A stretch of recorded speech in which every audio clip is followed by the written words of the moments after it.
you, Bob, and everybody. It's a pleasure to be back here. Writers asked me, where's a good place to read, and I say Delaware Literary Connection in Wilmington. Am I at the right level for the mic? You're good. Okay, good. All right. Before I start, I just want to quickly say, T-shirt I'm wearing today. Yay! This is Extinction Rebellion. You may have heard of them. They're doing climate action, nonviolent direct action all around the world, chapters all around the world. This past week in particular was very intense. Among other things, the New York chapter poured fake blood over the Wall Street Bowl. And it says Indigenous Solidarity because Indigenous people are the ones who are most affected by climate change and the ones who contribute to it the least. So we stand in solidarity with these people in particular. So I just wanted to draw attention to this group and the struggle that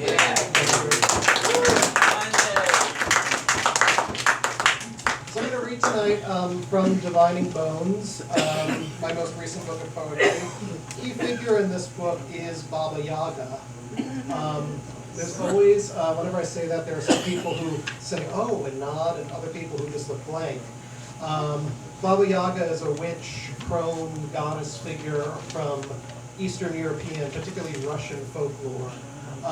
She lives in a house in the forest on chicken legs, and she is reputed to eat children, naughty children, but she's also a helper. If you go to her hut and you can perform a couple of impossible fairy tale tasks, she will give you what you need to succeed in your quest.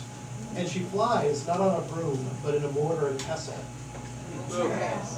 So she has been important to me the past few years. So I wrote a book of poems that engages with her. So the first poem of the book is called This is Baba Yaga. At the blues' second bird song begins, Baba Yaga rises, old bony leg, thumpity-thumping slatted steps to the green yard where mushrooms grow. Dew soaks the fibula as it does every morning, getting into the spaces between bones, where she aches the ache of peasant girls and Zardinas. Today, a laboring throb in her left foot, yet she's lived enough to understand all pains are bearable if one knows root and herb, the 99 uses for deer urine, which of the mushrooms' many ridges holds magic. Baba Yaga burps, scratches her rump. Behind her, the house turns on two ribbed and restless chicken legs. Bending, she begins to gather the orange-yellow lishiki, the brown-capped belly rib, the maiden pale vishenka, clutching a bouquet of fungi to her breasts, the breasts that anchor her to the earth. The sky turns a lighter shade of blue. This is the book of Baba Yaga. This is the book of Baba Yaga. This is not the book of Baba Yaga.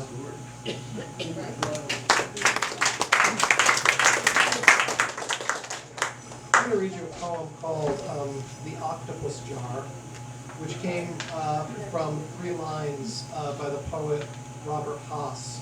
The 3 lines in question were, your dreams at night will be as strange as the jars of octopus you saw once in a fisherman's boat under the summer moon. 1. Out past bedtime, a boy is searching rowboats when he spies the jar, contents twisting like a complex dream. 2. Heavy-eyed stevedores drink brown beer in the harbor front tavern. A couple who've just met make out on the pier, 8 writhing limbs. 3. The voyeuristic cat is confident he has 8 lives left. 4. Drawn by a damp fishy smell, a seagull pecks at a cracked jar. 5. The psychoanalyst stumbles to her desk, writes, 8 arms in a jar indicates the secret body with its unexplainable appetites, its slick, snaking halls. 6. An old woman walks the moon-wet beach, her footprints bisecting roots some child or other drew with a stick.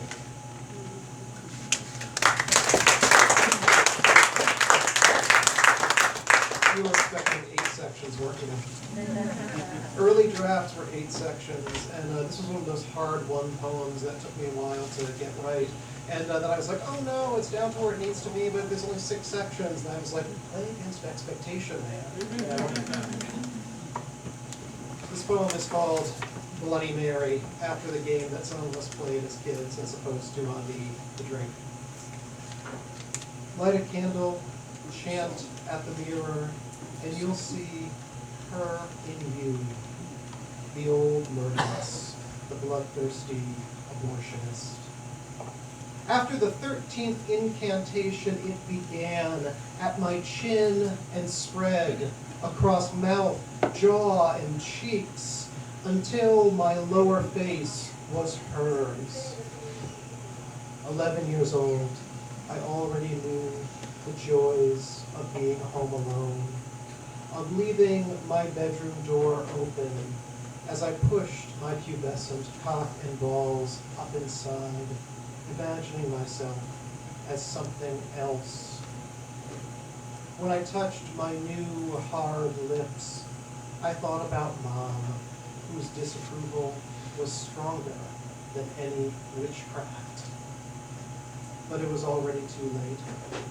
When I turned on the light, my face had become sexless as an egg.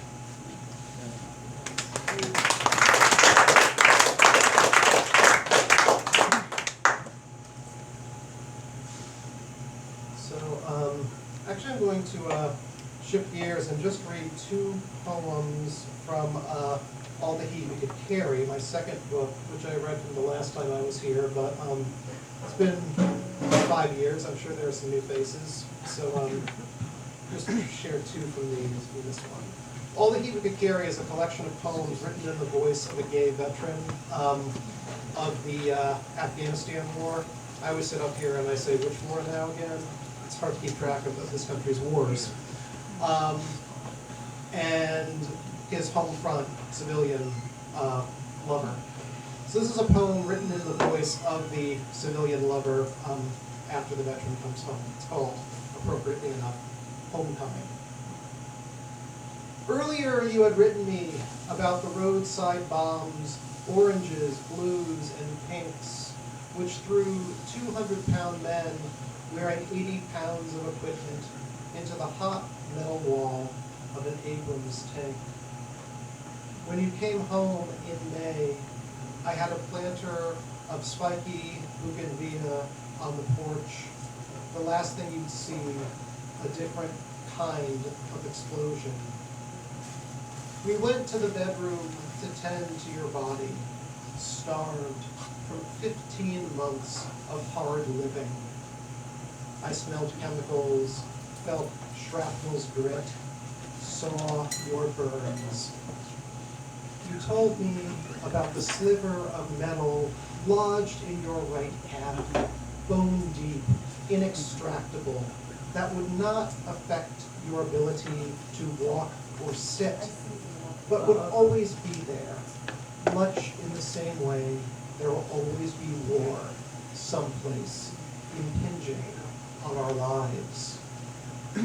Lying naked beneath the whoop of the ceiling fan as you smoke on the porch, I think about flowers and bombs, the books I read on combat fatigue, and wonder if this thorn in your leg is attached to a stem that runs the length of your spine, exploding in your head, a white phosphorus bloom. Yeah.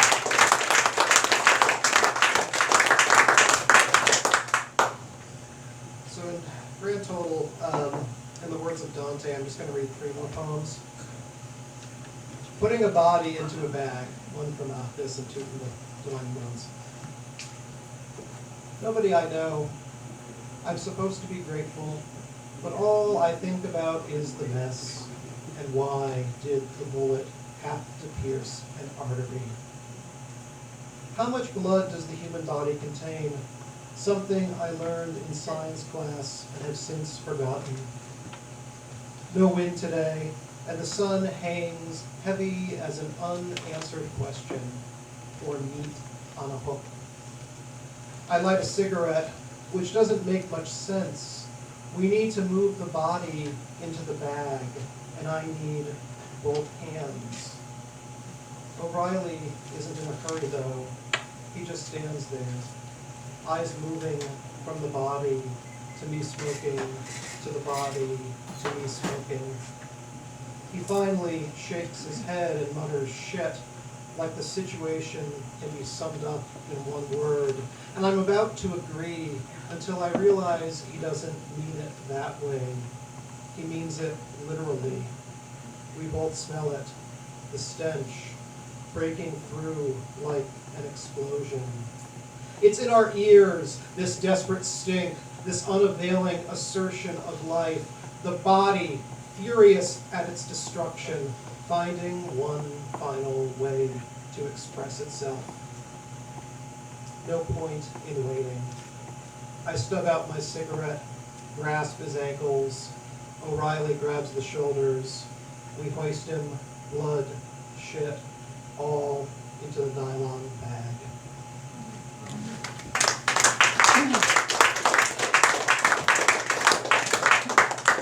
I'm going to go back to Baba Yaga for the last 2 poems. This poem was one where I made sure to remind my mother that there's a difference between the speaker of the poet and the poet himself, because the title is Portrait of My Mother as Baba Yaga.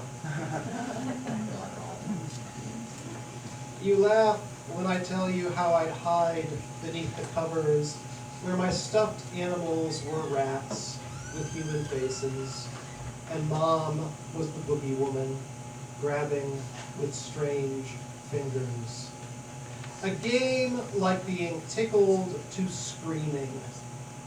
I'd thrash in the hot dark until the sheets were soaked in my juices, and Mom was a cackling chef, furloughed from the polite society of my father, playing with her food.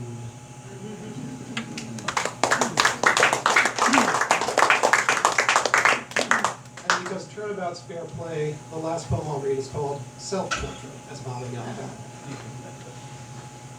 Sundays I go down to the Hungarian deli on the Lower East Side, where I can get away with eating children if I'm sly about it, slipping them into the goulash when no one's looking. Later, I cruise Coney Island in my mortar and pestle, but only the elderly Soviet emigres and granny fetishists pay attention. These days, I cast queer spells and burn myself at the stake for the crowds, offering nickel love potions to the Love Lord at 33rd and 7th. I have a tortoise-shell cat who catches mice and speaks Polish, and a tortoise-shell comb that turns into a city when it's thrown on the ground. When out-of-town children ask my gender, I tell them I'm a witch. Thank you.